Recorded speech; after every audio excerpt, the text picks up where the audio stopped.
What's up, everybody? This is Serge with Stranded South Music. I want to start off by thanking everybody out there, the new subscribers too, for listening and watching the new single, Ghosts of a Ghost Town. Sing it all together like it's carnival time. No familiar faces on the streetcar line. The world is shaking, but the sun is breaking. I'm just a ghost of this ghost town, darling. With me featuring New Orleans singer Sean Williams, a very talented, very versatile singer, Sean Williams. The city's got me down. I had to leave you again, sweet darling. The music video almost has 5,000 views as of now in the first month of being released on YouTube, and that's a fantastic, phenomenal thing. And this page, Stranded South, is dedicated to the record label and media company Stranded South of New Orleans, and you'll find small tutorials about how we find inspiration and do business and self-produce and self-promote in the music world. You'll find music videos that we've released and will continue to release. You just get a little behind-the-scenes advantage of what it is that we're continuing to do and how we're doing it at Stranded South Music of New Orleans. And so in the future I will go on a few tutorials about how to maximize and utilize YouTube as a great way to grow your fans, as I'm learning it myself, you know. But this video is basically going to be about the collaboration process and why you as an artist or as a musician consider the idea of finding someone to collaborate with, the benefits of the collaboration process. Some are obvious and some are not so obvious. I'm just going to go ahead and get into it. What are some of the benefits? There are obvious creative benefits of challenging yourself. It's not always that easy to challenge yourself and get out of your box when you're writing alone, or if you're in a band and you're the main songwriter of the band, and there's not much there's not much back and forth with other people in the band. Finding a good collaborator for a project and having a specific idea with what it is you guys want to accomplish with this project, it's a great creative endeavor in itself, and it's a challenging one.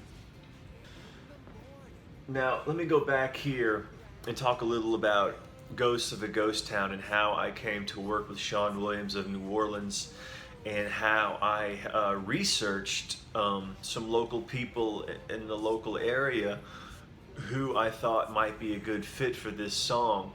The song initially wasn't exactly a duet, guy-girl thing. It did come to be that just naturally. I just started listening to it and I said, there needs to be a female's voice on this song. I did know of Sean. I talked to her a few times. I knew what her voice sounded like, and I did initially think, man, Sean's voice would really sound good on this record. I did a little more research and I knew that she just released a record, and I personally am working on a record to hopefully release very soon in the future. And so the timeline worked out because regarding the benefit of cross promotion, we could promote her last record, and we could also promote my upcoming record. And so the timeline seemed to work in our favor as to who I should work with in the local area. Creatively, our genres were basically the same. I hate to categorize everything, but both of us are in the sort of alternative country. I think she's a little more rockabilly. But yeah, we both were definitely in a similar genre of alternative country music. And so that worked out. And so things were it seemed like a good fit creatively, and it seemed like a good fit in terms of the cross-promotional benefits of us collaborating. I used to walk these streets at night, singing and dancing till the morning light. But Too much living in the city's got me down. I'm leaving you again, sweet darling. Like dust from a dust storm swirling around. You're heading down the interstate, nowhere bound. I'm at the bottom of the bottle, at the lost and found. If you're thinking of collaborating with someone, perhaps you should research them, go talk to them, obviously, and ask them what their plans are, ask them what they're doing, and see who's a good fit for you. Now, so what are some of the less obvious benefits of collaborating? Well, this one's not all that less obvious, but it's the idea of cross-promoting, adding to your fan base by drawing from your collaborator's fan base, and vice versa. Initially, I contacted Sean. She is a more popular artist. She is of a higher stature artist than I currently am. But like I said, we both had different benefits that we could add to the mix. And hopefully, at the end of your project, you will have strengthened your fan base, and you will have helped strengthen your collaborators' fan base, and it could be a nice reciprocal thing for everyone involved. Now, here is where we get to a little bit of a little less obvious of the benefit of collaborating. Now, if you're in a band and you're the main songwriter in a band and there's not really a lot of creative back and forth, or maybe you are aware of some of these ideas of, specifically putting it in paper on a contract, who is the owner of a piece of music, of a song, who is the writer, is there a co-writer, does somebody own some of the publishing in case the music gets picked up for a small commercial locally and there's $500 to be split up, who's getting that money? Is it you? Do you need to split the money in half because your collaborator owns half of the songwriting percentages?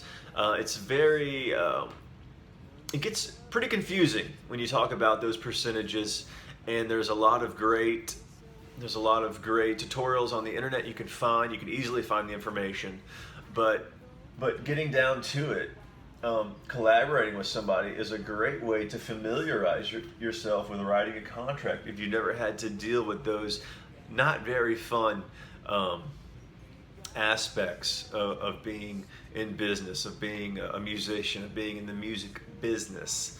And this is a great way to finally do that. Now, I worked as a sales rep for a local record label in New Orleans for over a decade. My point is, you want to make things as less complicated and easy as possible for you and the collaborator, and always, so you could spend your time doing what it is you want to do, and that's being either in the studio making music or on stage making music, and not spending time doing accounting for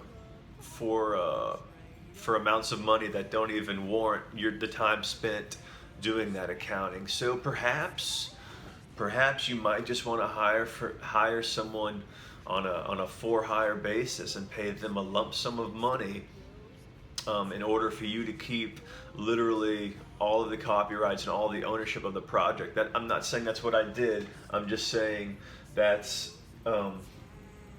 one way to go about working with somebody.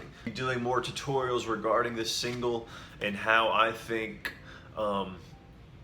it worked out, that it did so well on YouTube, and some of the small things that I've learned again as a self-producer and a self-promoter.